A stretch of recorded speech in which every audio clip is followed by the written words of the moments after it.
Welcome, and thank you for joining us for today's webinar, How to Make Fans and Influence Car Buyers on Social Media. My name is Eliana Raggio, and I'll be your moderator today. And today's webinar is being presented by Dealeron. And for anyone who isn't familiar with Dealeron, well, we're an award-winning website development company and digital agency, best known for our search engine optimization, our best-in-class customer service, and our award-winning websites. Dealeron received the Best in Show Award for website design from Dealer Marketing Magazine recently, and Dealeron was named the top-rated website provider by Driving Sales in 2011, 2012, and 2013. And guess what? Dealeron customers have been winners of the Digital Dealer Website Excellence Awards, highly coveted overall winner, and unprecedented 5 times in a row. We're the only website company that can claim that. Dealeron is so committed to lead conversion, optimization, and customer service that we're the only company in the industry to offer a money-back lead guarantee program. So, does your website company guarantee you a 50% lift in your leads? Well, then maybe you should check us out at Dealeron.com. And we have a great show in store for you today. We are so very pleased to have J.D. Rucker as our presenter today. J.D. Rucker has spent a decade on the retail side of the car business before coming over to the vendor side in 2007. Since then, he has been a leader in the development of automotive social media strategies, taking on the mad scientist role of applying techniques from other industries to become effective methodologies for car dealers. In 2013, he founded Dealer Authority, an automotive social media firm dedicated to focusing on quality rather than quantity for his clients' digital marketing presence. He's an avid writer, contributor, blogger, and traveler, and he can be reached at jdrucker@dealerauthority.com. Now, during the presentation, if you have any questions, please use the question feature located on the corner of your screen to submit them. At the end of the presentation, we'll answer those questions of general interest. If we're unable to get to your question live, don't worry. We'll respond by email later today. Also, don't forget, a link to download a copy of the webinar recording will also be emailed to you later today for your reference. And please feel free to share it with friends and colleagues. And guess what? Our good friends at Dealer Authority are giving away a fantastic prize today on the webinar. One of you lucky webinar attendees is going to be winning 3 months of free, comprehensive social media services from Dealer Authority. Dealer Authority's social media service is the only one in the automotive industry that was designed from the ground up to take advantage of the targeting data that social media offers in order to sell more cars. It singularly focuses on delivering a real ROI rather than fluff or excuses. And this amazing prize is valued at $2,925. Ooh, I wish I could whistle. Anyway, all you have to do is stay tuned for details after JD's presentation, and you could be walking away with this amazing prize today. Also, at the conclusion of the webinar, you're going to receive a short survey, so fill it out, because we're always looking for great feedback from our audience. Today, we're going to randomly select a couple of people from all those completed surveys to also win some Google prizes. So let's get started. Let's learn how to make fans and influence car buyers on social media. J.D. Rucker. Before you say a word, hold on. I got to tell my audience. Audience, I want you to know, J.D. Rucker, flat out, bar none, one of my absolute favorite people, if not my absolute favorite person in the entire auto industry. I love this man. And I also want to say, he was the very first person I ever did a webinar with. My very, very, very first webinar presenter was J.D. Rucker. And I am so very pleased to be reunited with you again, my friend. How are you? Oh, it's amazing. I've been waiting for this day for a long time. When Eliana went over to Dealeron, it was not going to be effective for me to be doing webinars with her since we were competitors at that point. But now that we're non-competitors and we're friends once more, it's amazing to be back on with you. I'm so glad you're here. I've been so looking forward to webinaring with you again. It has been far too long. And I know from personal experience, as well as your reputation, of course, that you are going to give an amazing presentation today. You always do. So I am so excited for our audience today to find out how they can make fans and influence car buyers on social media. So what are the kinds of things we're going to be learning about today? Go ahead, start off, dazzle us. The main thing, and here's this is important because I think we go into these social media webinars, and there's tons of them. I mean, you can see an automotive social media webinar every week. You can see a general social media webinar every day. We're really going to focus on actionable items. These are things that are going to be, hopefully, very useful to everybody here. Starting with making the choices. There's a gap right now between good and great, and it's a very large gap. I think that when we were looking at this a year ago or 2 years ago for sure, for a lot of you a year ago, the gap was really between bad and good. In other words, there was a lot of people that had a really, really bad social media presence. I think those numbers have dropped dramatically over the last year or so. And now I would say that, I wouldn't say 50%, but probably 30, 40% have at least a very good presence. But here's the thing, is that what I'm going to demonstrate is that the gap between good and great is tremendous. And it's the difference between having a good presence and not embarrassing yourself, but with a great presence you can actually sell cars. And that's what we're going to be showing you how to do. We're going to talk about pay-to-play. Bottom line, if you don't have to pay Facebook, you don't have to pay Twitter to have a presence, but you really do have to pay them to have a great presence. And thankfully, you don't have to pay them a whole lot. And then we're going to close it up with a lightning round, so to speak. We're going to discuss some of the things that I've learned over the years. I call it 5 hours of strategy because I've actually taken each one of the things that I'm going to talk to you guys about and done a complete presentation on all of them. So I'm going to cut it down to basically fit in about 6 or 7 different topics that could each have their presentation, give you guys just the punchline, so to speak. So we'll try to get all that squeezed into 10 minutes at the end of the webinar prior to a nice, long, amazing, awesome questions and answers session. But before we do any of that stuff, first and foremost, we have a question for you from Eliana. It's from JD too. Audience, if you wouldn't mind, let's start off with a poll question. I would like to see 100% participation in this if you're willing and you are daring. And the question is, who is currently managing your dealership's social media presence? Please select one of the following answers. Is it a dealership employee, possibly you? Is it multiple dealership employees? Maybe a few of you work together to make it happen. Or has your dealership hired a social media vendor? Or maybe it's possibly a combination of vendor and employees. Or maybe it's the last answer, which is, yeah, nobody's currently managing our social media. We just kind of set up a Facebook page and let it go. Whatever the answer is, we want to know. Once we get a majority of the votes, we'll close the poll and share the results. And, of course, this is a social media presentation. So I highly encourage everyone to multitask and to tweet out some of the awesome things that JD is going to be saying today on the webinar. And please use the hashtag DealerOnWebby. And JD, what's your Twitter handle? Is it Oh Boy? Zero Boy? It's Zero Boy. Yeah, let's make sure that there's a guy that hates me. He uses the phrase Oh Boy. And it's funny because he uses an O, and I use a 0 at the beginning of mine. It's funny because he's Asian as well, and so we kind of look a little bit alike. And so people will tweet at him, and he's like, no, I'm not that guy. He hates me. He lives in California, and he's Asian, and he's got the Oh Boy name, and I'm just waiting for the day when he finally just gives up and changes it, but he probably won't. Okay, well, audience, thank you so much for your votes. Let's close this poll, and let's share the results. Okay, JD, here you go. 49% of today's audience say that they are currently using a dealership employee to manage their dealership's social media presence. 20% said it's multiple dealership employees. 8% of today's audience said that they're using a vendor. 22% of today's audience said it's a combination of employee and vendor. And only 2% said nobody is currently managing our social media. Audience, thank you so much for your votes. JD, what do you have to say about that? 50% said it's one singular employee. Almost 50%, 49%. Is that what you were expecting? Yeah, pretty close. I was actually expecting that to maybe be even a little bit higher. If I were guessing, I would have said 60, 20, 5, or 0.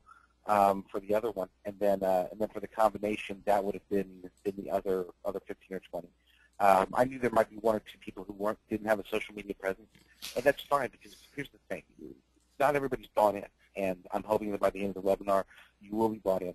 Those of you who are managing it yourself, you'll be able to take this information and apply it, and it's strong information that, again, actionable. You'll be able to apply today. For everybody else, there's always the option of utilizing us and or DealerOn to help you out with that. We're definitely open to that. But I like the fact that a lot of the people on here are hands-on, or somebody at the dealership is hands-on with the social media, because that's the real key. At the end of the day, even if somebody wants us to manage fully, we will. But we do encourage participation.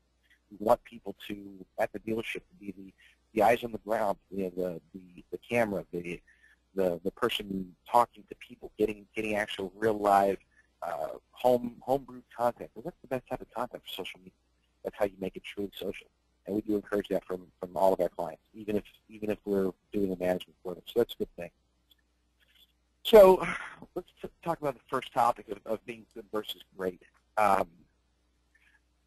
It's hard with social media. It's not like with other things such as search engine optimization. You can tell the difference. If you're ranked number 7 for an important keyword, you know that your social media, or that your SEO is worse than your competitor who's ranked number 1. JD, just before you go any further, I'm sorry to interrupt you.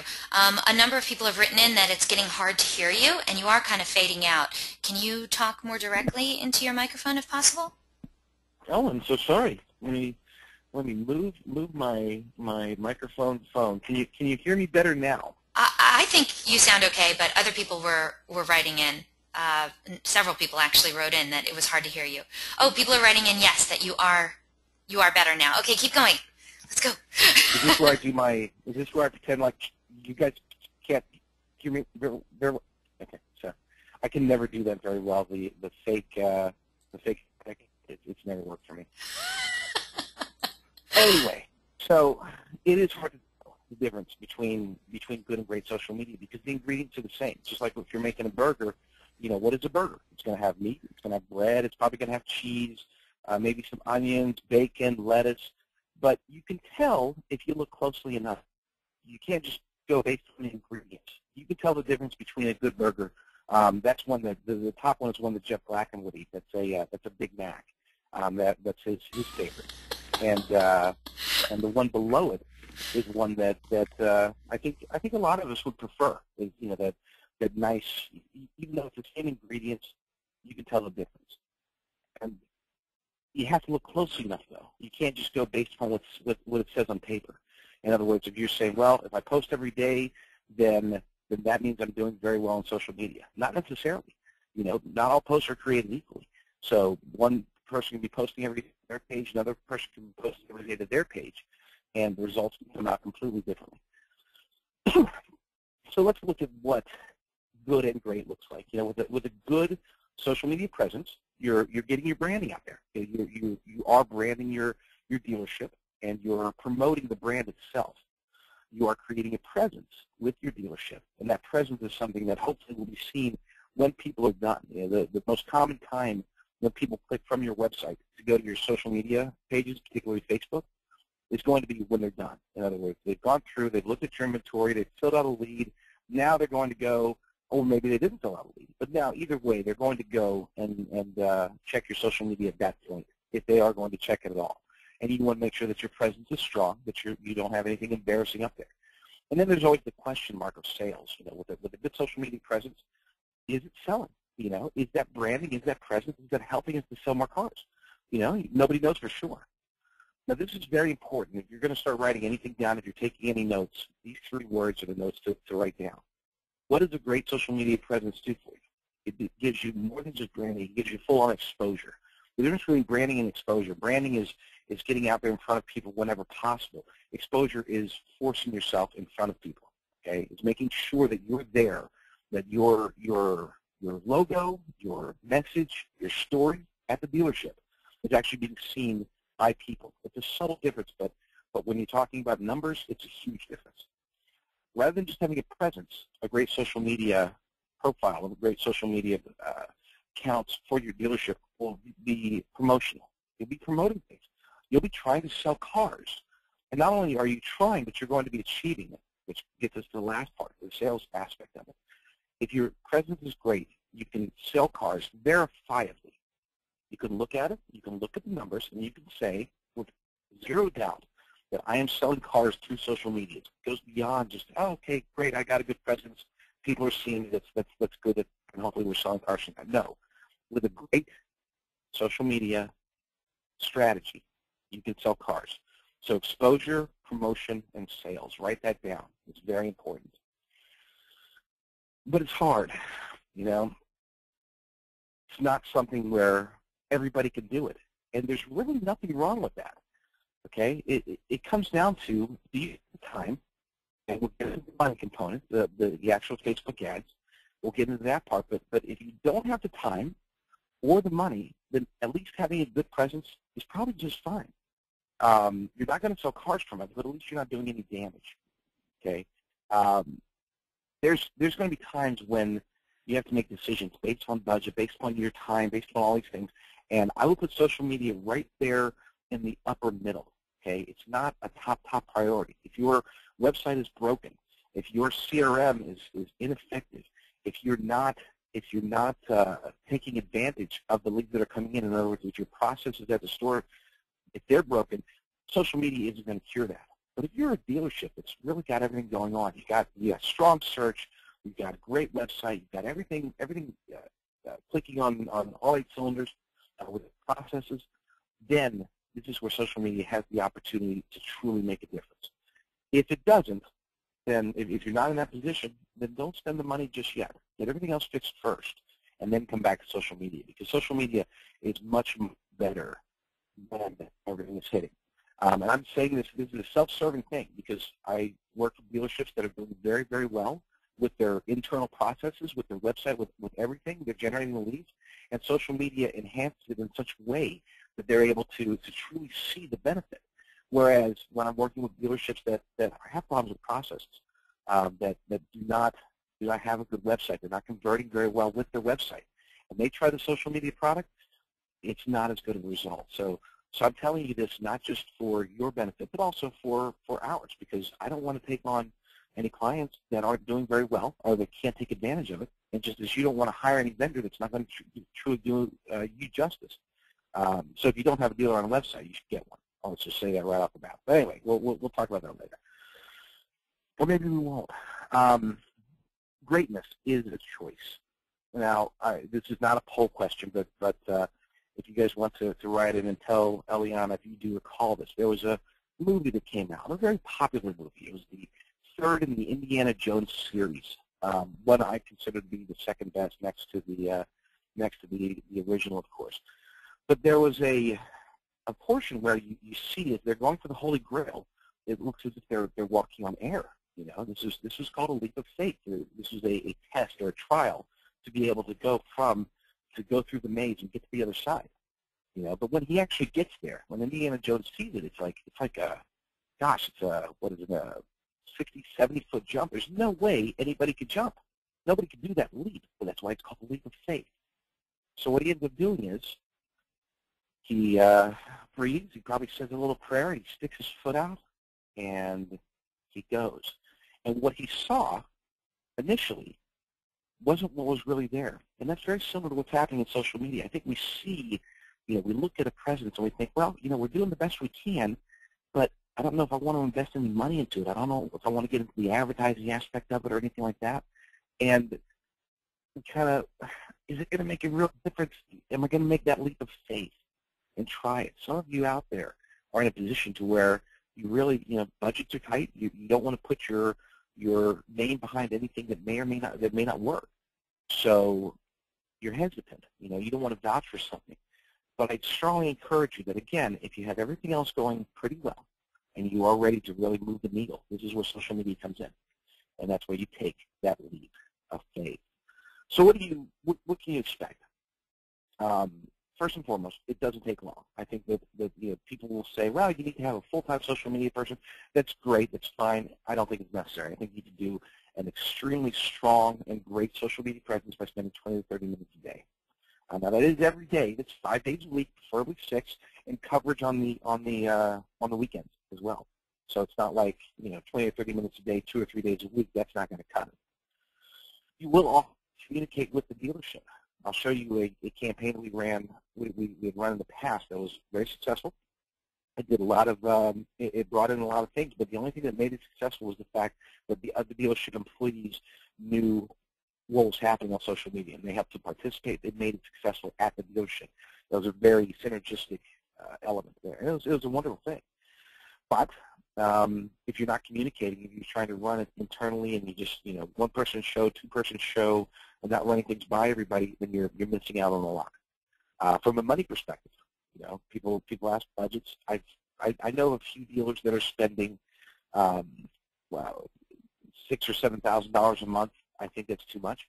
I heard from a dealership a couple weeks ago. I'm not kidding you. If I've got witnesses that can vouch for that, this guy was so sold out on social media, and he was basically eliminating his website. He was spending $45,000 per month on Facebook advertising, and he says that he was selling 70% of his cars through Facebook. I'm not suggesting that at all. To me, $150, $300, basically $5, $10, $15 a day is what's going to make a good presence. If you want to take it to the next level, and I shouldn't say good, it's going to make a great presence. If you do want to take it to the next level, you want to start spending more money, absolutely.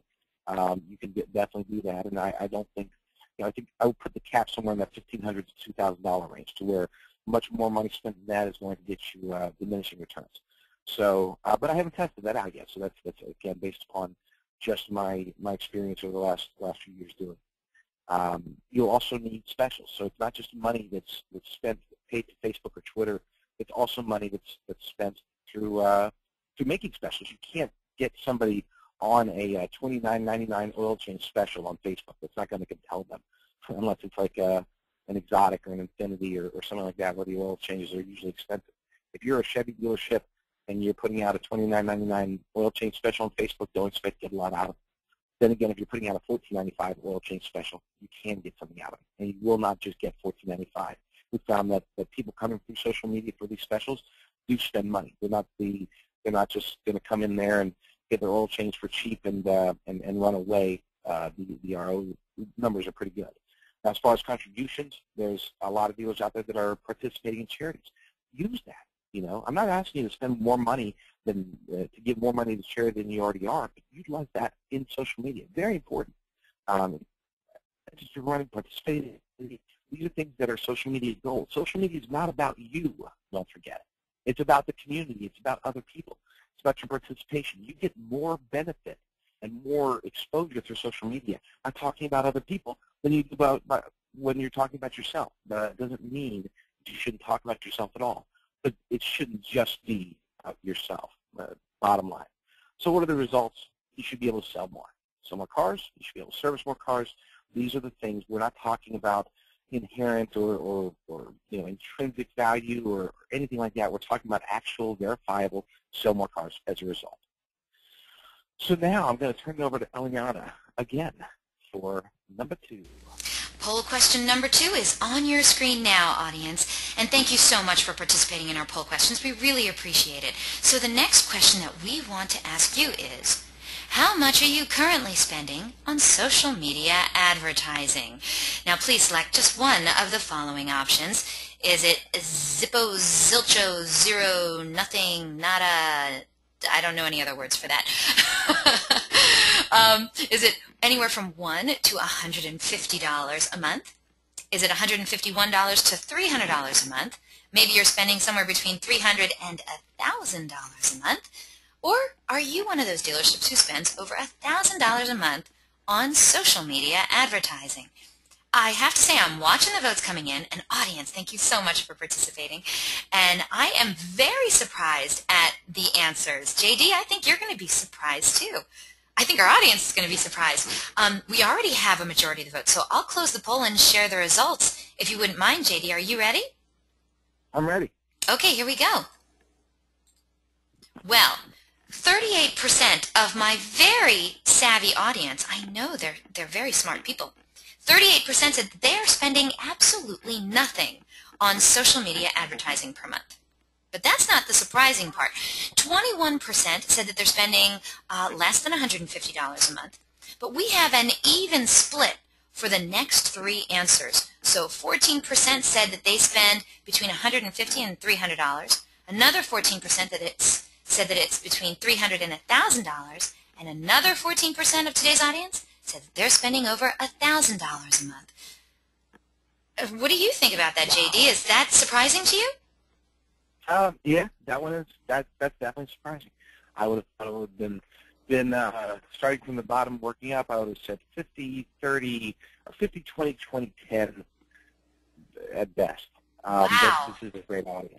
That's amazing. It is so important. That's what makes the next round of discussion so important, because you need to buy in. If you are in that 38%, I'm going to hopefully surprise you. If you're not in that 38% and you are spending money on social media, hopefully I'll be able to show you how to spend it better. And that's kind of the goal here. So that's and hopefully I learn all the time how people are showing me how to spend it better. So this isn't something where you started off by calling me a mad scientist. She wrote that in. I did not include that in my bio. I assure you, or Black wrote that in or something. But that's I do enjoy that portion of it. The other part she put in there was that was the guru part, which I would never ever call myself a guru. Just let you know. You're a guru, all right? You Okay, talk, people fine. listen. That's the way it goes. That's what a guru is. But also, I want to encourage the audience to please send in your questions. We already got some great questions. I see your questions from you, Dee, and great questions that we're going to be getting to after JD's presentation. So thank you so much. We'll be holding on to all those questions, and if you feel like asking a question, please send it on in. JD, where are we going from here? So we talked about good, and if you want a good presence, here's the thing: don't spend money on social media. You don't have to. You can have that good presence. You can have good branding. You could have a lot of things that are beneficial to social media without spending a penny, and spending a little bit and trying to get it kind of nudged up there. If you're doing $5 boost here, $5 boost there, it's not going to do anything. It's not going to help you as much as you might think, or maybe that you've been told in the past. So again, if you do a zero spend, that's fine. You can still have a good presence. But if you do want to spend just a little bit of money, then we're going to show you what that looks like. First and foremost, social advertising. I'm a big fan of utilizing ads for getting likes. One of the title of this webinar is how to make fans and influence car buyers. So making fans, I don't believe in contests. I don't believe in coaxing anybody into becoming a fan. I don't want anybody to like my page if they're doing it for a reason other than the fact they want to like my page. I've said this before, and I'll say it forever. 2 years ago, when we first started looking at utilizing advertising to generate fans, my thought was that nobody would ever like a car dealer's page, and I was so wrong. Thankfully, my former social media manager slash best friend, he talked me into doing it over at KPA, and it worked. I was wrong. He was right. It did totally work. Being transparent and just utilizing just a small budget, $3 to $5 a day, to get more fans is an effective method. You could see exactly when we started on this particular client. They were basically flatlined. They had accumulated fans over the years, whether they were bought or coaxed with ads or with contests, win an iPad or whatever. But at this point, they were flatlined. And so once we turned the ads on and made them very transparent, hey, we're a Honda dealership in Baton Rouge, and we'd like to be your automotive resource on Facebook, for example. Just an ad that's very straightforward and transparent like that, and put a little bit of money to it, and you'll see your likes go up. You target only the people that are close by, only the locals. Depending upon your demographic, you want to be targeting anywhere from 300,000 up to 500,000, maybe even 1 million people. So if you are, if you're in the middle of LA, you'd probably be doing a 10 to 25 mile radius. If you're in a more rural area, you probably want to do a 50-mile radius from your metro, and maybe find the next closest metro and do a 50-mile radius around there. There's lots of ways to target the people, but you don't want to target anybody outside of driving distance to the dealership. Very important. We only want people that can actually buy a car. So that's very important to keep that in mind.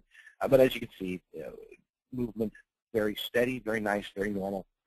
That's what you want to be able to see. When it comes to exposure, a lot of people will say, well, but if you do ads, you're superseding your organic, and that's totally not the case. This is a perfect example of how you can tell again when this is the same dealership. You can see when it started.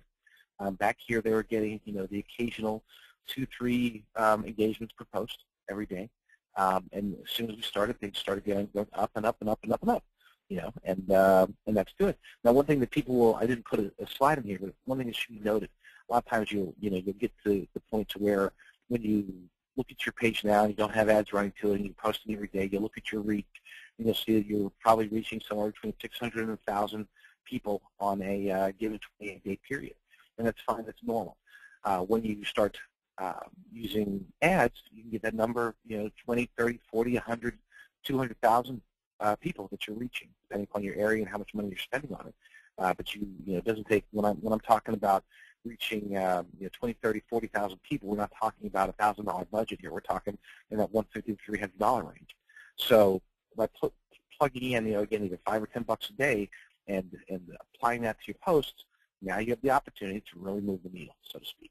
But I want you to note something, and this is where the pullout is on the slide. It says Organic Lights 19. So it's not just affecting, and you can see that pretty much across the board, this light blue here, these are organic. The dark blue are the paid lights, but it's having an effect in both directions. In other words, when somebody sees a post and they see an ad and they like it, now their friends have the opportunity to see that same post.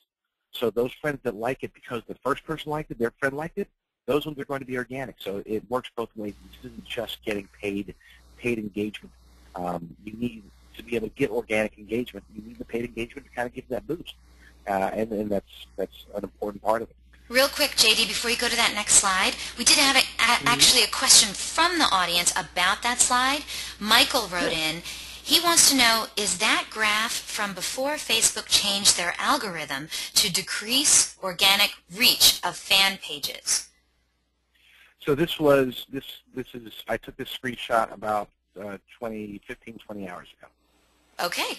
Michael, I think you got your answer. That's about as close to present time as now. So thank you so much for the great question, Michael. And thank you, JD. It is a great question. Yeah, so over the last 2 years, and technically longer than that, Facebook has been quickly pulling back on the amount of organic reach.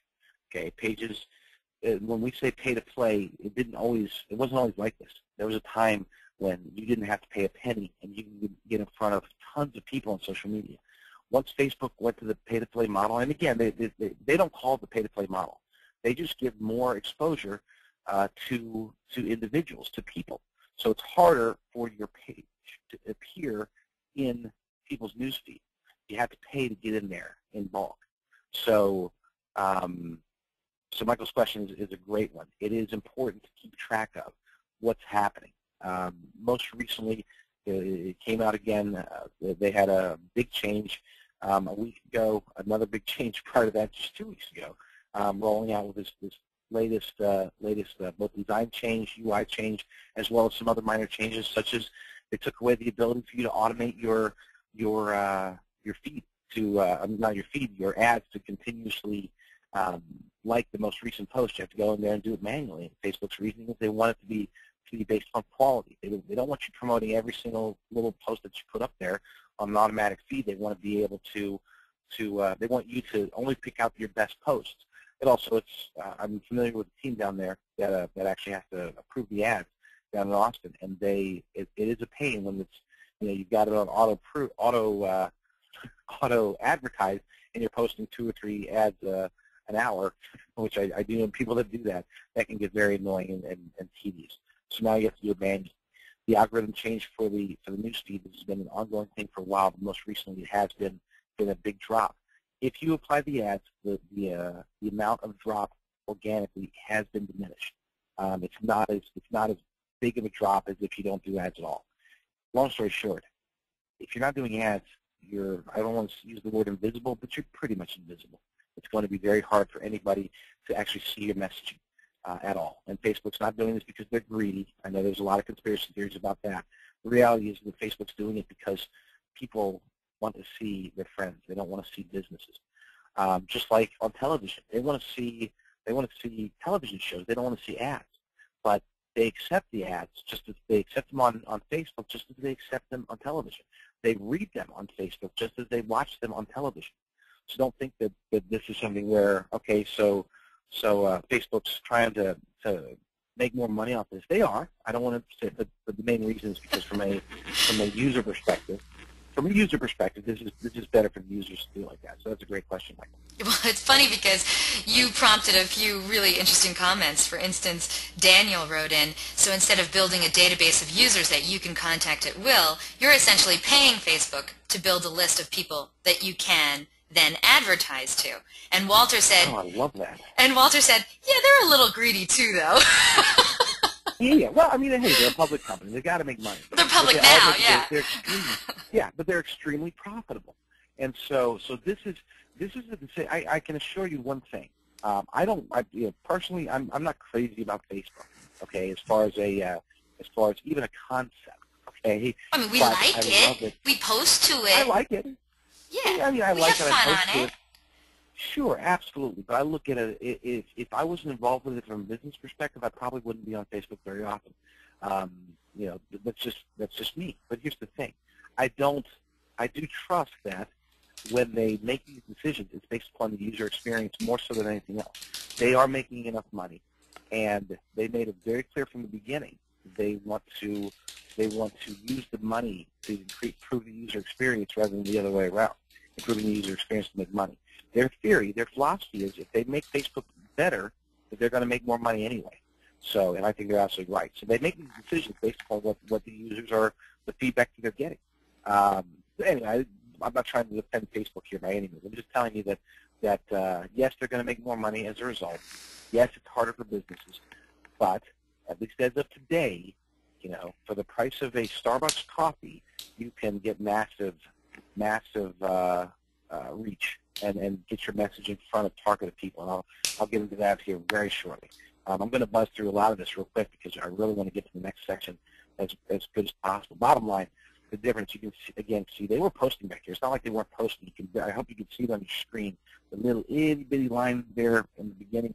The posts were coming through. They were doing just fine. That was a normal average thing. Once you throw in the paid ads, it goes up, and it's not just goes up, from 800 to from 60 per post to 90 per post. It goes up from today. If you're advertising again with $5 a day, you can go from getting 50 to 100 views per post all the way up to 3,000 to 5,000, even 10,000 if the post is a very strong one. So, and that's for a single post. 10,000 people in the local area seeing your message. Tell me television is able to do that for that kind of money. For $5, forget about it. So here we are. Did you seriously just say forget about it? I tried. I was trying to invoke my my old Long Island. You're from Oklahoma, all right? No. I came from Oklahoma to California. Yeah. I lived on Long Island for a while. I remember the cold. I felt your pain at one point. I don't today, but that's a whole other issue. Okay, wait. Before you move forward, I want to tell you we have some really great comments from these postings, these two slides that you did. Lisa wrote in that she agrees with everything you just said, that it will not be seen if you don't pay. But interestingly, she also runs a nonprofit Facebook page, and she's never paid. But reach has been almost 2,000 on some posts with only like 268 likes. So, yes. Yep. So sometimes that works out great for people. I don't know if it works out like that for dealerships, though. And Matt wrote in. Or any business. Right. No business whatsoever. If you're running a popular page, totally you don't have to pay. You can get awesome engagement through that. I run a page that focuses on cars, strictly car pictures. I post nothing else but automotive pictures, and it does fantastic without any ads. And Lisa, so if you're, I'm sorry. I was going to say, Lisa, thank you for your comment. Yeah. And Matt also wrote in, he says, a good user experience brings people back so they're willing to tolerate more ads, so making the UE a priority is beneficial to advertisers too. So there you go. Boom, boom, boom. Absolutely. Absolutely, and it's, oh, I wish we had time to take, because that one comment is about 2 hours worth of discussion, explanation. We could really go dive deep into how to really play with the algorithm, do it the right way, make sure that you're earning the right to advertise, making sure that don't even get me started. I'm gonna whoever that was, give them my number. I want to talk about that because that's a great discussion. I think you already know who Matt is. I'll tell you later. Okay, cool. Okay, so we gotta move. So there are easy ways to advertise. Okay, you've probably seen these before. Okay, if you are an admin on the page, you've seen that button that they're prompting you every day. Hey, promote this page, promote this page.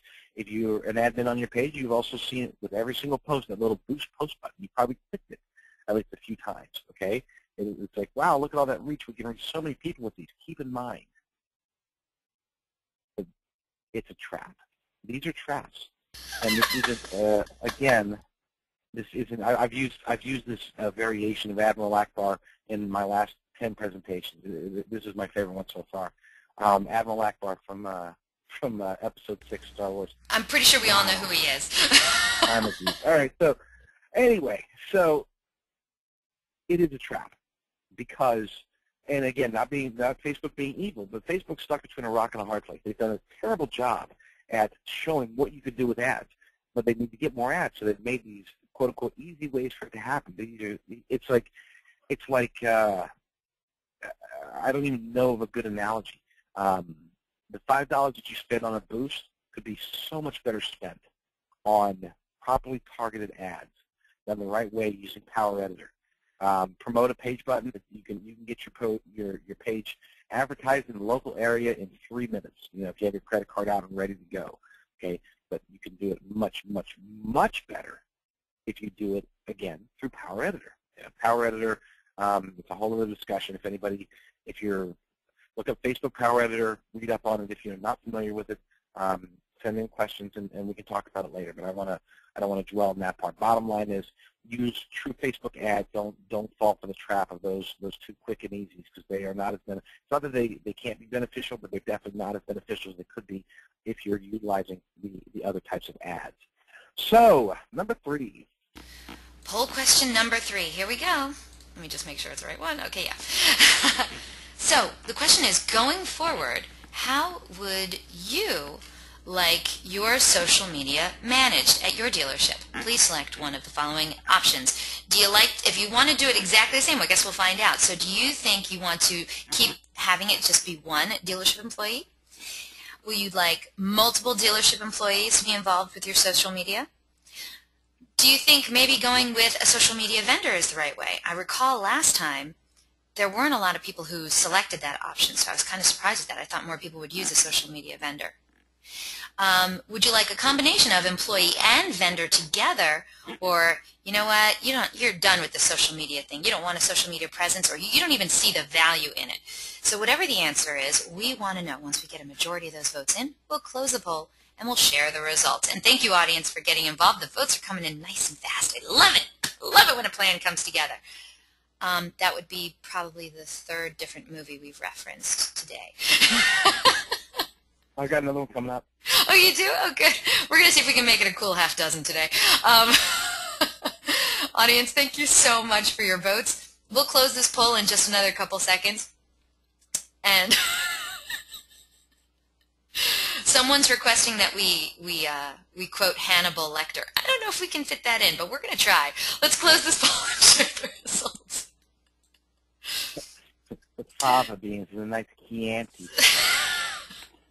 I don't know how you're sneaking that in. It doesn't work here. Okay, so just so you know, going forward, 43% of today's audience said that they're going to stick with one dealership employee, which is, if I recall correctly, before it was 38% before, I think. 49. Oh, okay. 23% of today's audience said that they're going to do multiple dealership employees. And 34% said that they're going to do a combination of employee and vendors. That's great. And no one picked just use a social media vendor, and no one said that they don't see the value in social media. So what do you think about that, JD? Mission accomplished. We don't even have to go through the rest of the slides. Oh, stop. Yes, you do. Okay, maybe we should. All right, fine. No, that is, here's the thing. Um, 1, 2, or 3 are the right answers, okay? You need to be involved as a dealership, and this is coming from a vendor. Like I said, we have a couple of clients that we do their social media 100%, but I encourage everyone to participate. I beg them to participate. And it doesn't have to be the internet manager. It doesn't have to be the general manager. It can be the receptionist. I have one contact where the receptionist does everything. She controls that dealership pretty much. I found this out. And she runs the dealership for the most part, and she gets everything that I need done. And she kind of guides me on what to do in many cases. It's kind of different. So the participation of the dealership is key. So 1, 2, or 3. Sorry, yeah, 1, 2, or 3, right? Yeah, those are the correct answers. If there was such a thing as a correct answer, it's social media. There's no correct answers. There's only opinions from gurus and mad scientists. So, lightning round. We're going to try to do it in 5 minutes instead of 10. There's going to be lots of questions. I'm going to talk very fast. We're going to try to get through this as quickly as possible. Boom, boom, boom. Number 1, schedule with a non-schedule. Here's the thing. So your most recent posts have the preference in the newsfeed. When a good post is up there, you should let it stay up longer. If you put out a post and it's getting a lot of engagement, let it sit. Okay, you don't have to cover it up. If you cover it up, then it's going to get less exposure. If you have a bad post that goes up there, you put something out there, it's up there for 4 hours, it's got 3 likes, throw something else up there. It's obviously not doing very well, so move it out of the way. Get something that's better up there that's going to get higher engagement. It's going to be using your dollars, and it's very important. If you do the ebb and flow like this, if you're following what the popularity of each individual post is and how well it's doing, then this is what we were talking about before about controlling the algorithm, okay? Taking advantage of, you don't want it, that bad post that's sitting there for too long is actually damaging your future posts as well.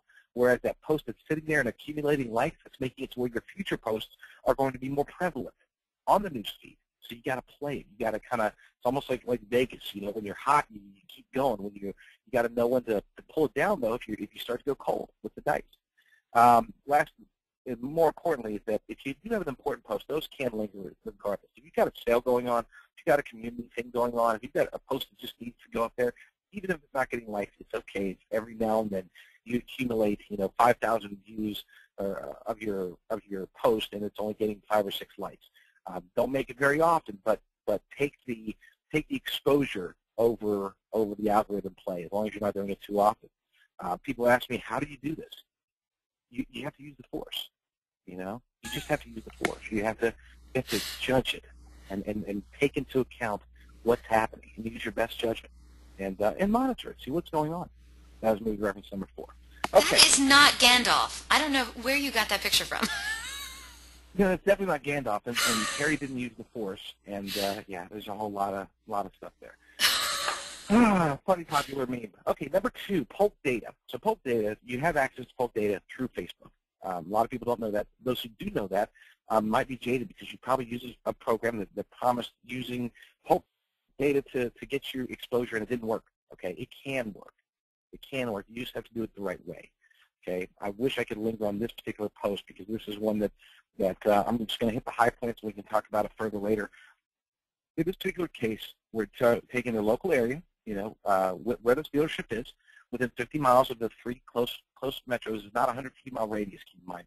These are kind of tight in there. I just want to get a little bit wider gap. We're going after Nissan owners and Nissan buyers. Polk data through Facebook can tell you the people that have raised their hand and indicated to Polk that I intend to buy a new Nissan in the next 6 months. Okay, you want to target those people. Facebook can give you this information. Google cannot. Okay, nothing else. No other type of ad can do what Facebook can do with this. Okay, so utilize that. Take advantage of it. This is what's called an unpublished post. You won't find this post on this dealership's newsfeed. This is not going out to everybody, all the fans. This is only going out to those people who have indicated that I either own a Nissan or I intend to buy a Nissan sometime in the very near future. And we're very straightforward with the way it was posted. If you're in the market for a new Nissan from blah, blah, blah, ABC Motors, we have you covered. And then new Nissan, this is a click that goes directly to the search results page on the dealership's website. Okay, this is not an internal thing. If anybody's doing pay-per-click, you're familiar with how much it costs to get people to your VDPs. This is costing 47 cents a click. Okay, 61 clicks in 3.5 days, or 2.5 days, really. Yeah, we'll call it 3 days. So about 20 clicks a day at 47 cents a click to people who have indicated in your local area that they want to buy a new car from you, or maybe not from you, but from a Nissan dealership. So how this doesn't compute sometimes, it blows me away that when people will spend money on PPC, and I'm not dogging on PPC, I think it's relevant and important, but this here, it just works. You just have to do it the right way. Oh, I wish I could linger on this page, but I got to move on. Number 3, Twitter ads. These are pretty cool, okay? You post something to Twitter and run ads at it, okay? Run ads at the local market. You can run ads if you're utilizing an ad network. You can run ads based on email lists. You can target specific people, or you can do it by demographic and region. You can just say, okay, so people in Springfield, Missouri, you know, I just want this tweet to be at the top of the Twitter feed for these people. You know, just my local area people, and I want them to see this, and I want them to see the nice big image at the top of their phone or desktop or laptop or whatever, iPad, and I want them to see this, and I want them to be able to click through to my landing page on my website. Super cheap, okay, dirt cheap. It's actually a little bit cheaper than Facebook. You know, why not? For the price of a Starbucks coffee, you can get 2 days out of Twitter. So, yeah, it's pretty good stuff. And here, this is why I didn't want to use the dealerships. I didn't have time to pull it out. But this is one we ran the other day. We were able to get out of 651 impressions of people that I was targeting, 59 people clicked. For this ad, less, you know, talking about SEO, less prominent there, but still 13 clicks. But again, we're talking about, you know, $3 for 13 clicks, $16 for 60 clicks. Okay. I'm not going to try to invoke my New Jersey accent here, but you know what I'm saying. Number 4, targeting. This is what you can do through social media. This is what you can do through Facebook. Okay. Obviously, you want to target an area. You don't want to get people outside of driving distance. So we'll pick Washington, D.C. At 50 miles, you can tell them how far you want it to do. Let's say that you also want to go after just an income. You know, let's say you're an Acura dealership. You're really only wanting to target people that make either $100,000 to $125,000 a year or make over $125,000 a year. And let's go even further. Let's say that you just want people who have indicated that you can always, I already showed you how you can go after just Acura people. In this case, we're going to go after people that are looking for either a luxury sedan or a full-size sedan. I think I actually pulled out full-size sedan, but either way. No, we didn't. So luxury sedan and full-size sedan, you can go after these people and target ads at them with this specific demographic within driving distance to the dealership, looking for the type of cars that you sell, and with making enough money to actually be able to buy it. 260,000 people fit into that demographic. Now throw ads at those people and see what happens versus a shotgun approach versus just any old guy, girl, whatever, you know, clicking on a Google ad or anything like that. Targeting, very, very, very, very important. Ad specials on the fly. This one came in yesterday. We had it up and running, targeting the correct people at the correct time. This is one where they're released. Just you know, we know that the aliens will sometimes say, okay, so here's a special. It's just going on for the next 4 days. Go for it. You know, it's hard to get an email campaign out about that. It's hard to get PPC and landing pages out, but on social media you can have it up in seconds. Okay, very, very quick. In this case, we're targeting people who are leasing a Buick, a Cadillac, a Chevy, a car, Chevy truck, or a GMC. Okay, that's the people that are targeted in this ad. There's 118,000 of them. Go after them. Why not, right? I mean, $5 in this 4-day campaign is going to cost $20 to have an opportunity to probably 1, 2, 3, 5, 10, who knows? We'll find out. But again, for $20, you know, you're definitely spending $20 on something at the dealership that's not as good as this. I can guarantee that. Splitting the message. You don't have to have the same message all the way around. In other words, you can have some people seeing, you know, the good branding. Okay, so here's a nice, you know, this is a local mountain. Spring's coming, hopefully, for most of you. Spring is coming. It's going to be nice. When it gets warmer, you know, let's go to the mountain park and you know, just touching on that whole niceness. This one, 67, about 68 people like this particular post. So it's good. Okay, this is fine. We're targeting the local area people, but you can then turn around and have a different post that's only targeting other people that maybe either in the market indicated that they want to buy a car, indicated that they have bought a car in the past from you. Maybe you could take a list of people that have bought a car from you in the last 3 years. And, 3 years ago, hey, it's about time. If they haven't traded yet, surely they'll trade now. Let's put a car in front of them. Split the messaging up. Last but not least, databases. You can take your database, parse it out. Quick story. Easiest way to tell if this stuff works is to pull a rabbit out of the hat. We took a list of people who had done service at a dealership, but hadn't been there in the last 365 days. So they hadn't been at the dealership for a year, but they were on the list. They had done service business there before. Ran an offer. I think it was a 1990. It wasn't even a great offer. It was a 1995 oil change, customer appreciation special, only going out to that database, those people, not emailed. This is through Facebook and Twitter. So we're only targeting those people, okay? And we know that they're just not randomly coming in because they haven't been here in the last year. We had 9 people come in off this one campaign that cost a total of $7. Okay? They weren't planning on coming in, I assure you. Okay? They hadn't been there for over a year. Social media prompted them to come back, and even though they came in for an oil change, I know that not all of them just got an oil change.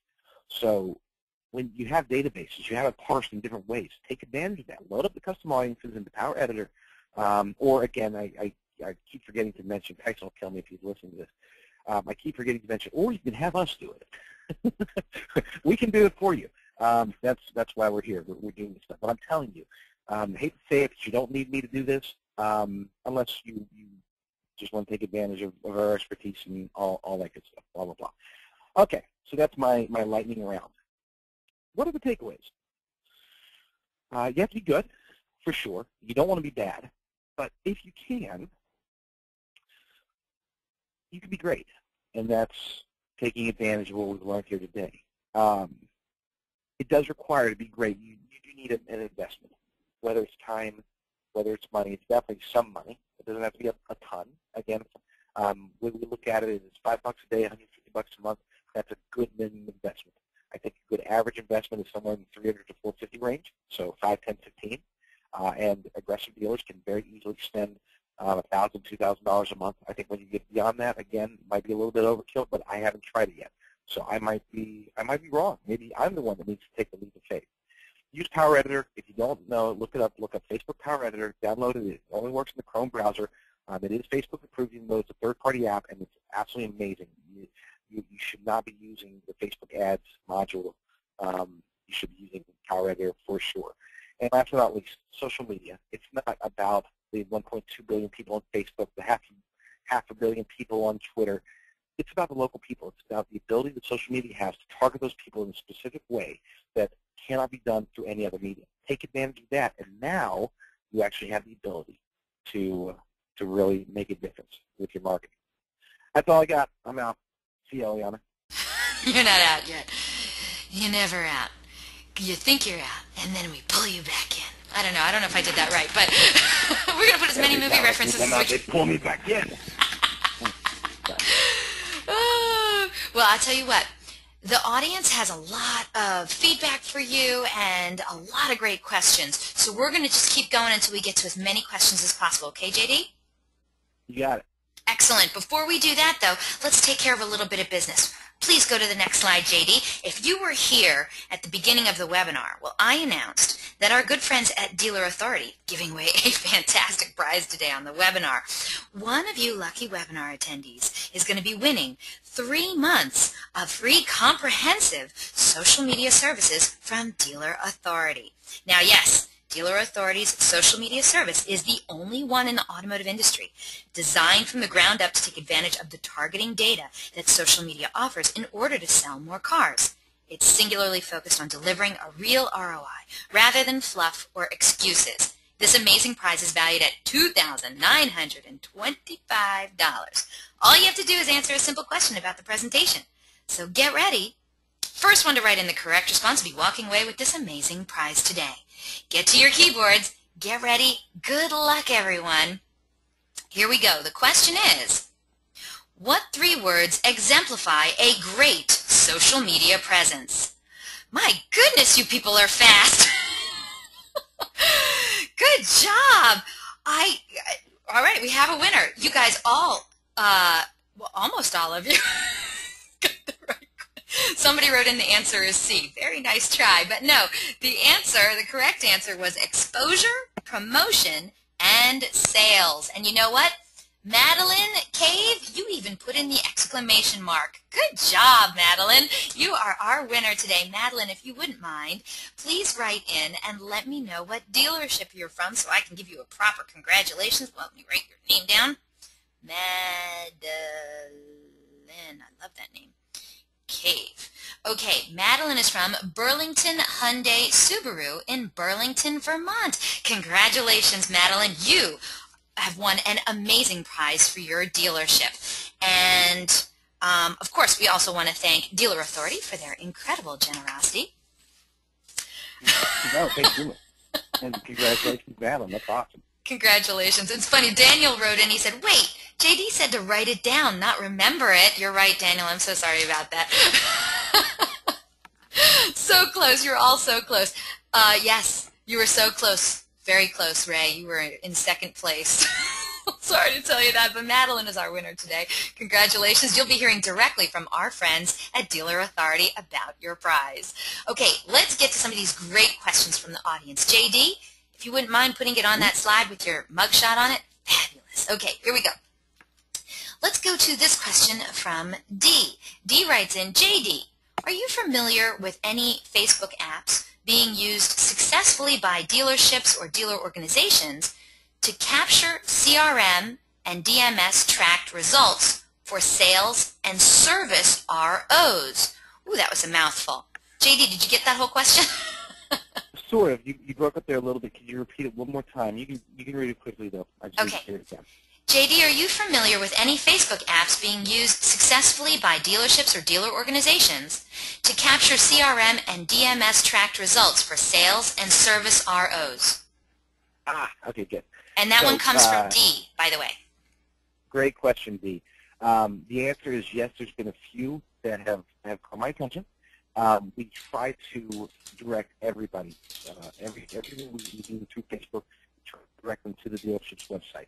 So our preference is, even if people will say, well, let's put a tab on there. Tabs are hard to use. Apps are sometimes hard to use, especially if you have to like the app separately. Here's what usually happens. You have to add an app. You have to go through a slight process to be able to utilize the app. And so rather than try to force people to go through that process, we normally send them to the actual dealership's website, usually with a tracking UTM, to make sure that it's unique and make sure that we can track it. But without having to even just basically make it a click rather than the 2 or 3 or 4 clicks that we've seen with most apps to make it work properly. I would love to, if he has any solutions or anything he'd like me to look at. We've been looking at several of them over the past 4 months. And again, I've got a couple that are on my radar. I'd like to see more if he knows of some. Fantastic. Okay, let's get to our next question. D, thank you so much for the great question.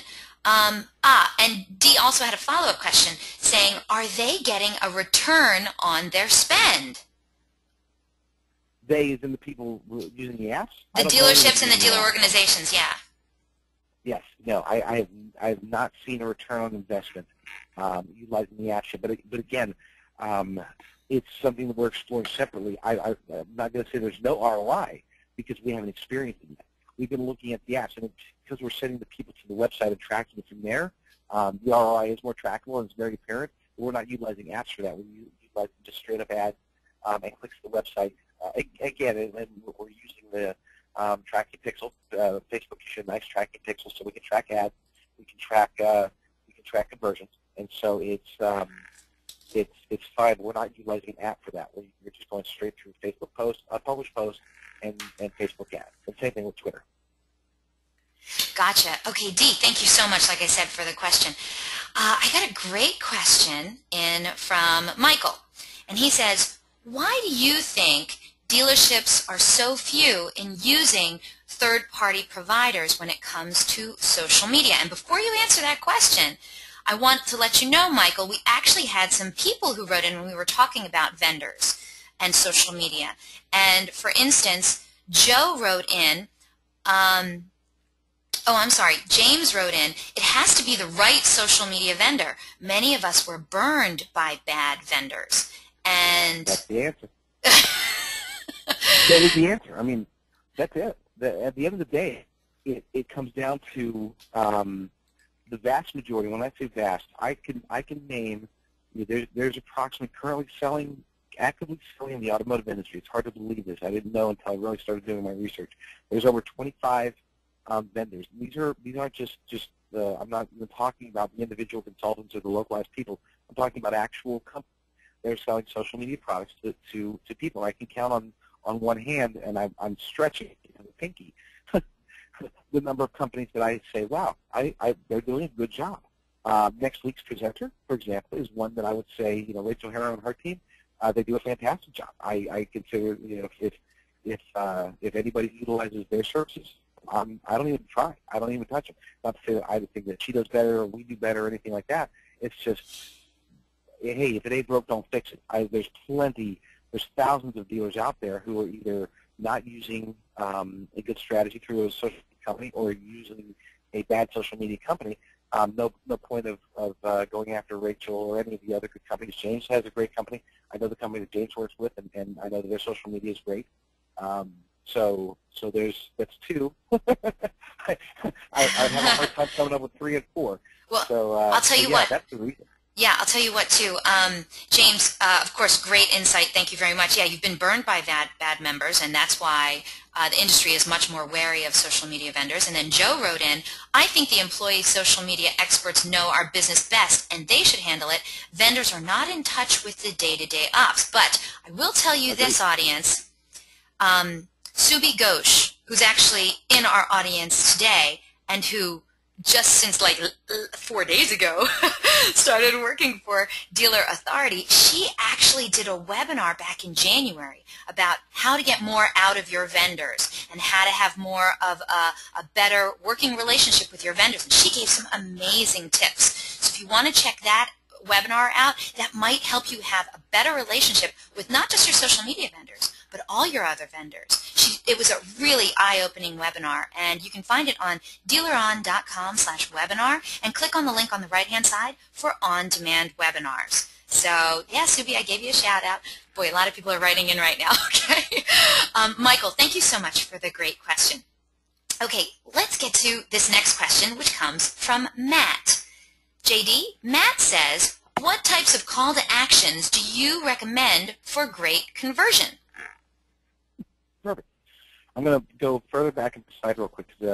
Facebook does, one thing that I think a lot of people don't realize is that Facebook does give you the option for calls to action. There's a good one. So for this particular ad, you can't do it on your Facebook posts per se, but you can do it on your Facebook ad. So and this, you probably can't read it on the screen, but it's a shop now. You can have learn more. There's a few different calls to action. So that's the button itself. Now, that wasn't his question. I just wanted to point that out. The question was, what kind of calls to action? We try to be, here's the thing. So in this particular case, because people in general don't know just how much targeting is available through Facebook. So, and I'm talking about your customers. They don't know this. So very similar to, they don't go and think to themselves, you know what, I'm going to buy a car today. Let's turn on the television and see if we see any ad. They don't do that. They don't do that on Facebook either. But when they're in the process, they're in entertainment mode, and they're watching their show, they're looking at what their friends are doing on Facebook, they're doing whatever, and an ad pops up that pertains to them. It's gratuitous. It's almost serendipity. And, they can be sitting there, and they might have been looking for cars, off and on for the last couple of weeks, and you have an ad up here that says, if you're in the market for a new Nissan and the part that's blocked out of the 2 cities that are from blank to blank, we'll call it from New York City to Newark, we have you covered. When people see that in their newsfeed, it's like, wow, you know what? They're right. I actually am in the market for a new Nissan, and I do live in this area. Let me go ahead and click through. And we've seen that in the numbers. The numbers have been fantastic. It's very, very low cost for conversion, and again, extremely highly targeted. So the call to action for us so far has been very much geared towards being what they're looking for based on the target and based upon, be transparent, in other words. I don't want to ever see any ads that say, hey, check out these cool pics of this GTR, just to get to your website because you're a Nissan dealer. No, focus, just transparent, be straightforward. But with the target, let the targeting work for you. You don't have to craft an extremely amazing ad. You just have to craft an honest ad, and an ad that will catch them in the mode when they're in entertainment mode. You need to pull them out of entertainment mode and get them back on target. They need to buy a new Nissan. They've already indicated that. We know that. They know that. Let's put the ad in front of them and let them make the decision. In this case, 61 people in 3 days making the decision. You know what? They're right. I need to get off of Facebook. Check that later. See little Timmy sliding to third base tomorrow. And today, I need to go get me a car because I don't want to. I hate to use this phrase, but it's almost like it's a sign. We ran one campaign for we targeted it was people who were graduating in 2014 or parents of people who were graduating in 2014. We targeted those people specifically and sent them to a landing page for the college grad program. Extremely successful. Did great. College graduation is around the corner. And we took advantage of that. We put an ad out, ran it for about a week. You should always be shifting your ads probably, at least once a week. Sometimes you can let it run a little bit longer, but we will switch the ads out once a week, twice a week, depending on how they're performing, monitoring all that. So but that one targeted ad for the college grads, amazing. I mean, just incredible clicks, great conversion, sold cars off of it. Great, thank you so much. And JD, I think you're starting to sound like you're a little bit underwater, so hopefully we can get that fixed. No, don't go underwater. Okay, next question comes to us from Adam. And Adam says, thanks for the information, JD. We're looking for tips on targeting audiences over and above distance. Do you use interests? We're a Chevy dealership, so we always include Chevy and GM as interests, sort of lost on all the other interests to include. Sure. So Chevy and GM as interest is fine. You should actually be using, they just made this change last week actually, utilizing in Power Editor, go after behavior and go after purchasing behavior for utilizing the Polk data, first and foremost. Secondly, you can also go after their, it's not so, like interests are fine, but that's a 13-year-old kid could say, yeah, I like Audi. But the Polk data is the more accurate data because it's based upon what's coming from the BMSs, the OEMs, the actual registration data, and indications of whether or not people are going to be buying based upon pulling from third-party sites. So that's a much, much more accurate way. I wouldn't use interests to target people as much as I would use the Polk data if you're going after ads. Now, as far as the other portion of the question, there are other things that you can go after, and this is where you mix it up. This is where you have certain ads going out to certain people. I go back to the example of Acura, where with Acura or Lexus or Mercedes or any of those, we only want to be targeting the people that are making over $100,000 a year, in that particular city. I think it's Washington, D.C. That's not to say that somebody making $40,000 a year can't buy one, or they're not a customer, but they're less likely to be a customer. So try to focus in. It's a little bit, again, going back to using the force. There's a lot of playing around with it. There's a lot of testing to see. Okay, so if I narrow it, am I getting too little engagement? If I broaden it, am I getting too spread out? Widespread engagement. You want to get that Goldilocks factor, get it just right. You want the right demographics, and you want to be playing with it. Keep in mind, for this is why I say don't fall into those traps of the easy button. We test and check demographics and try new things at least once a week, if not more, with our clients. And that's very important because you really want to make sure that you're maximizing it. It's never going to be perfect. And so you always have to constantly be tweaking, testing, trying new things, and seeing if it's going to work or not. And sometimes it'll work. Most of the time it does. Sometimes it doesn't work, and you take note and move on to the next one. We've tried at least 200 or 300. I've never counted it. We've tried a couple of hundred types of advertisements and types of targeting on Facebook over the last few months, and I would say 80% of them worked, 10% of them didn't work, and 10% of them were fantastic. So, but you can't always tell which ones are going to be fantastic. The college grad program one I mentioned, I thought that was going to fail. It was one of our best ones. So Adam actually wrote back in with a follow-up question for you. He wants to know what your opinion is about CPM versus CPC. The automated system on Facebook is strong. So I almost always set it for auto bid unless I see the numbers looking poor. Okay, if I'm over a click, then I'm going to go in there and switch it to CPM. If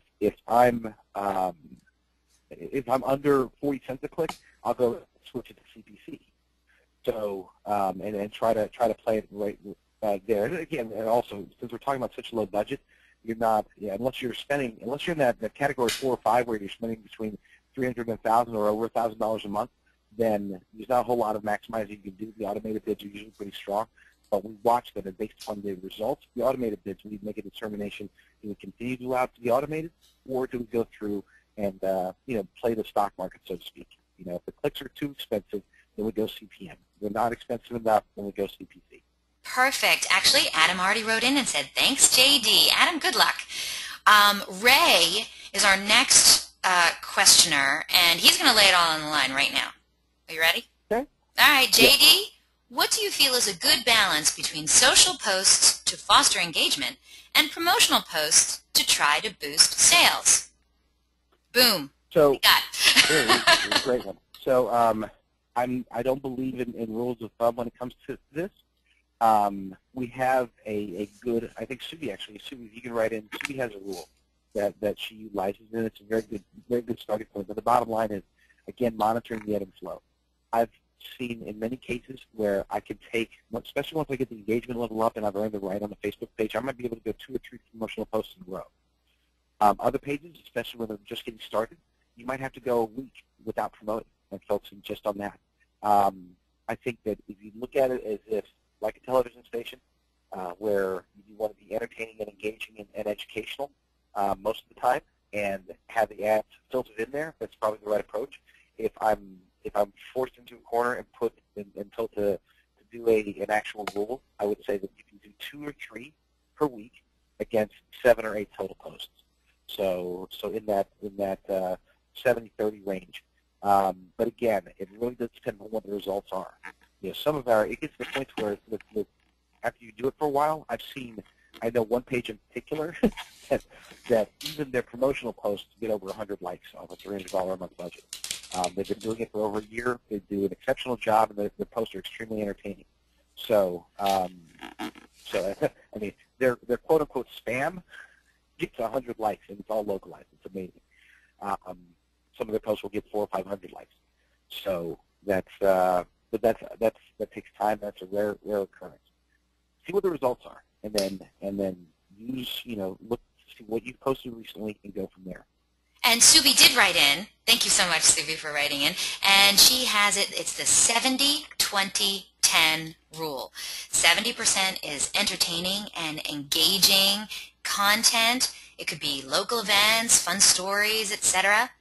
20% would be dealer non-sales stuff. Non-sales. So we're talking like staff highlights, awesome vehicles, creating a story-type content. And then 10%, that last remaining 10%, is sales-related and manufacturer-related, but with a story.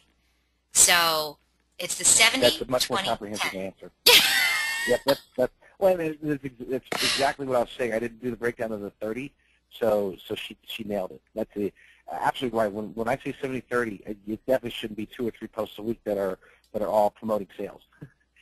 It's got to be some promoting sales, some promoting the dealership, some promoting charities, blah, blah, blah. It's good. So, yeah, that's a great answer. Perfect. You should be doing this webinar. Well, one of these days I'll get her back on here. Subi, thank you so much. That was awesome. Ray, I hope that helps you out. Let's get to this next question from Virginia. Hey, Virginia. Virginia says, hello, it's a little off topic, but we're wondering if JD knows anything about Facebook not allowing business pages to see when people tag the business in their status. We'd like to be able to respond when someone tags us, but we are not being notified. Do you know anything about that, JD? Have you heard of that? Yeah. Oh. So there's It's not a notification, unfortunately. You can set your notifications up. Go to your admin tools, go to notifications, and you can set it from there. But it's probably not a setting in notifications that's a right. It's setting in your let me email address me, please, Eliana, after the call, and I'll walk you through it. Much easier that way. Oh, Virginia? It's in the Okay. setting. Yeah.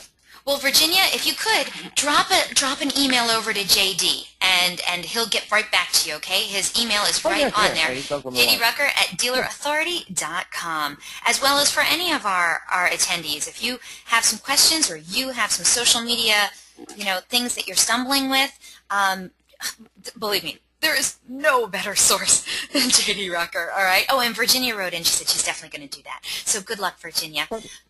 Next question comes to us. Let's see. Let's go to Madeline, today's winner. Madeline wrote in, how do you get the Polk data on Facebook? Do you sign up with Polk, or is it already available when you're using Facebook's targeting? Already there. Already there? It's in Power Editor under Behaviors. Well, Madeline, I hope that helps you out. Good luck with that. Certainly, if you have a follow-up question, you can always reach out to JD. He is a wealth of information. Okay, let's get to, by the way, Ray, different Ray wrote in, are these paid posts? And honestly, Ray, I have no idea what that was referring to. So if you could write on in and give me a little bit more explanation, we'll put that question to JD, all right? Next question comes to us from... Well, we have a lot going on here. We have some people who commented about who you thought should be doing social media, and you referred to having the receptionist do it. And we had some people like David. Oh, yeah. Go ahead.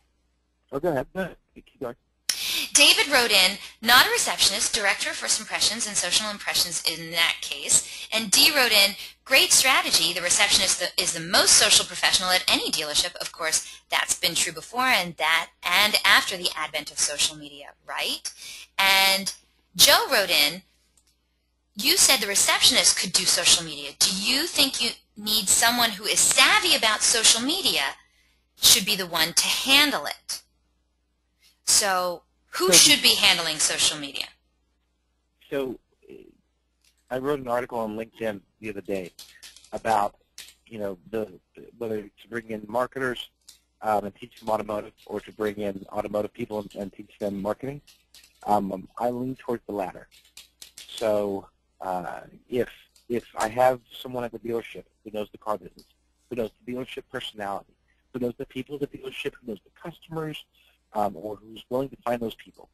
The top criteria, the most important priority, is that they don't necessarily have to be friendly and bubbly people in person, but they need to care. Forgive my French here, but they need to give a crap about the dealership and about customers. You can find those people. You can tell there's certain people that just don't really care. This is a job. That's not your social media person. Your social media person is the person that gets a kick, that's high-fiving the sales team when they make a sale. Okay, and it could be a salesperson. Keep in mind. Okay, it's that person who's really invested. I like relatives of the dealer. That's always been a very good one, especially if they've grown up in the dealership. I like people that are long-time employees, for sure. This is an important role. Okay, it might not take a lot of time, but that doesn't take away the importance of it. So back to the question as far as multiple people doing it, one person doing it, a person and a vendor. I'm obviously biased. I think that it should be somebody at the dealership and here, because I think that my expertise mixed with the on-site person is the winning combination. But with that said, it's very possible for an individual who knows the dealership and knows the car business in general to learn how to do this stuff very quickly and very easily. There's good training and bad training. If anybody really wants to go down that road, one of the reasons we hired Sue is because she's been there, done that. So that might be something to where they should contact me and we can talk about teaching the social media aspect of it and applying that to what you're doing. Anyway, so there's lots of options, but the bottom line is that do what's going to work best for the dealership and make sure that this doesn't get pushed aside. When I don't want, if a receptionist has been there for 4 weeks, it's not the right person. I don't care how bubbly he or she is. Okay, pick the right people that are going to care about the dealership, care about the social media presence, get a kick out of it. They could be 19, they could be 89. Okay, don't take age into account. Some of the best social media people out there that I know could be my father, and I could probably be some of your fathers. So just look at the primary criteria. They gotta really love the dealership and appreciate what it's all about. Yeah, I agree. Some people are just better at social media. And I love this comment from James, who wrote in that he believes it should be a combo of vendor and employees, and that my team and I speak a lot about my local market and combine that with their social knowledge equals great results. So thank you very much for James. That's awesome. And absolutely. Follow-up is from Jeff, and he says, whether using a vendor or an in-house manager, I have found it extremely important for the grassroots staff to buy in. What do you do to get the entire dealership staff to engage in the social media plan? That's from Jeff.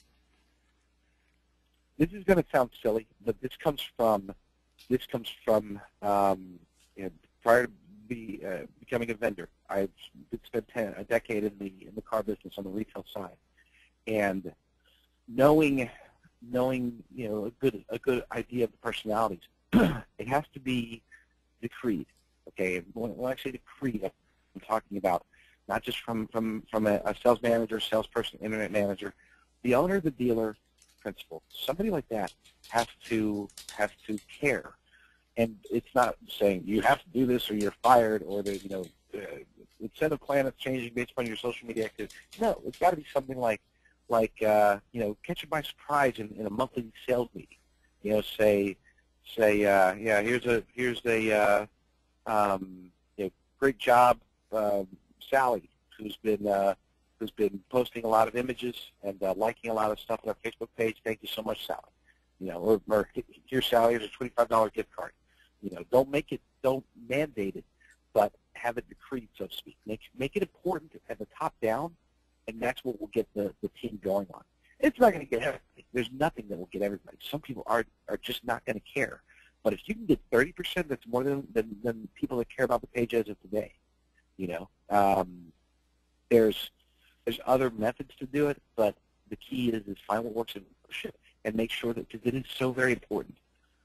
Your people, the employees of the dealership probably have 100 or so Facebook friends that are within driving in or buying distance to the dealership, but that aren't close enough friends to that individual salesperson to even know that he or she sells cars. So just by liking it, just by commenting and participating, that can be a positive thing. So that's a long question to answer. I could go forever, but I'm not going to. Okay, Jeff, great question. Thank you so much. And James wrote back, and he said, once the results are good, the dealer will buy in and then show off the results at a 20 group, and then the next thing you know, he's in your office asking you if his poem is good for social. It's awesome to change a culture. Oh, boy. There must be a story that I don't know about. Send me that poem. I got to see that. That's awesome. Okay. Rachel wrote in, and she asked a question, and you know what? When she wrote in the question, I wrote back to her immediately, and I said, you know what? I'd like to know the answer to that question too. So Rachel wrote in, and this was during when you were talking about like geo-targeting on Facebook and stuff, and she said, how does Facebook know how much people make? Isn't that private? How does Facebook know how much money we make? So, I'd sworn that I wasn't going to say this on the air, but I think that it's going to come out anyway. Facebook was developed by the U.S. government, and it's a way for face recognition to be implemented so that they can get updated pictures of us, know where we live, know everything about us, where our friends go. It's the NSA. That's how they know all that stuff. So, all right, I won't let that one sit.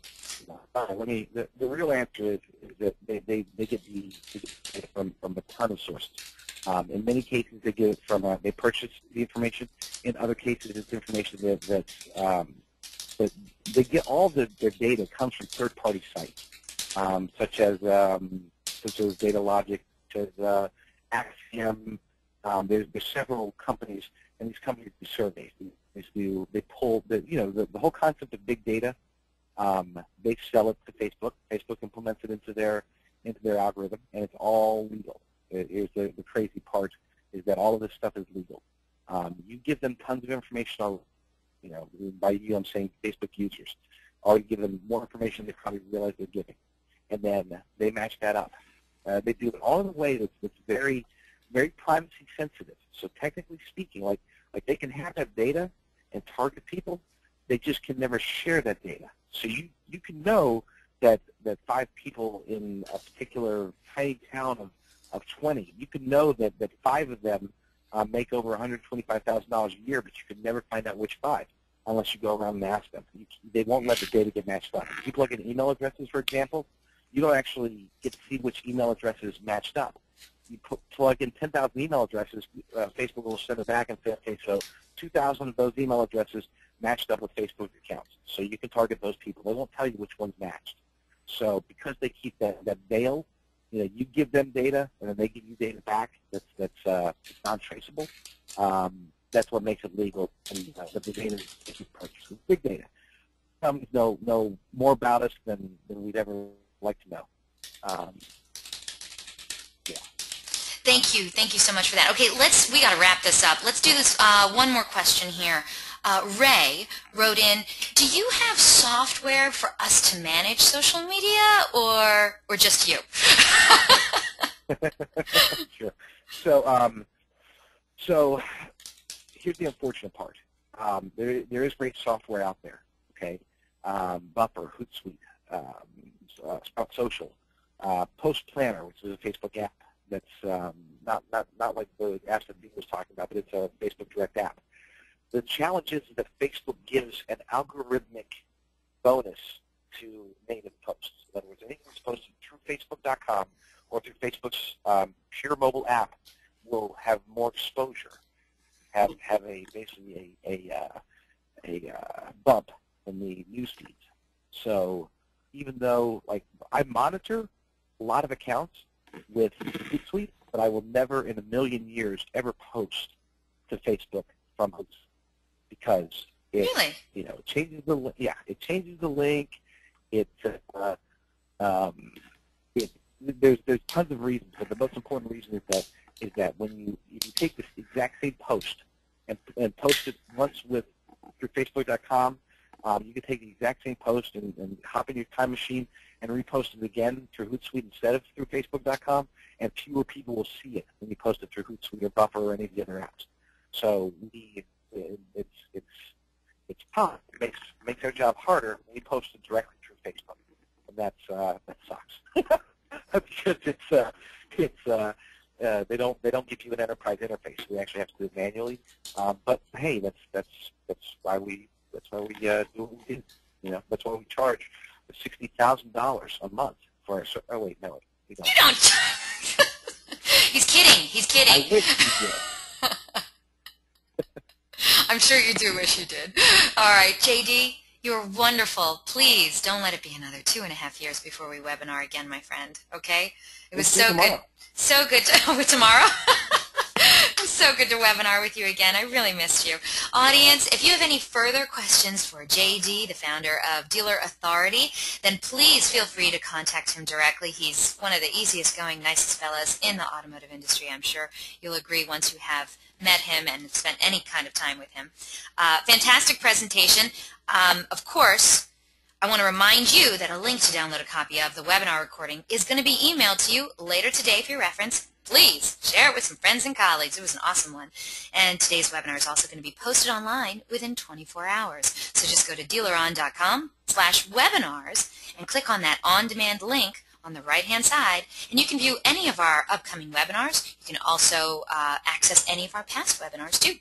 Also, this webinar is going to conclude in just a moment, and when it does, you're going to get a survey. It's a short survey, I promise you, but it's really important. I would love for you to tell us what you thought of JD and his presentation, and there's also a few free offers in there. So fill it out. We're always looking for great feedback from our audience. We're also going to randomly select a couple of people from all those completed surveys to also win some Google prizes. You don't want to miss out on that. And hey, invitations will be going out tomorrow for our next Dealer On webinar. 5 awesome social media strategies you aren't using, but you should. Question: is your dealership's social media strategy in need of a boost? Well, if you're like most dealerships, then the answer to that question is a resounding yes. Rachel Harrow, owner of Mouthful Social Media, is here to help. She's been successfully assisting dealers with their online presence for years, and now she's going to share 5 of the most awesome, cutting-edge, and effective social media strategies with you. From killer content and how to write it to connecting with customers, she's going to review 5 awesome social media strategies for Facebook and Twitter that will be elemental in creating a robust digital presence that supports top-of-mind awareness and produces strong offline lead opportunities. Whether your online presence is already established and in need of finding creative ways of increasing online traffic, or you're just getting started, this dynamic and energetic 1-hour webinar will help you. If you're ready to learn 5 awesome strategies used by the top dealerships in the country to maximize their social media presence, well, then this is one webinar you just can't afford to miss. Don't forget, Dealer On's weekly webinars are held every Thursday, 12 noon Eastern, 9 a.m. Pacific. And we have some amazing webinar subjects planned for this year. But if you have any questions, comments, or suggestions regarding these webinars and our topics, well, hey, contact me directly. Again, my name is Eliana Raggio. I love hearing from you. I'm on Facebook, Twitter, LinkedIn, Google+, all the automotive social networks. So I dare you to find me. Track me down online. Email me directly. It's eliana@dealeron.com. Thank you all so very much for spending this time with us today, and I hope to see you all on a future webinar in our continuing education series. Have yourselves a good one.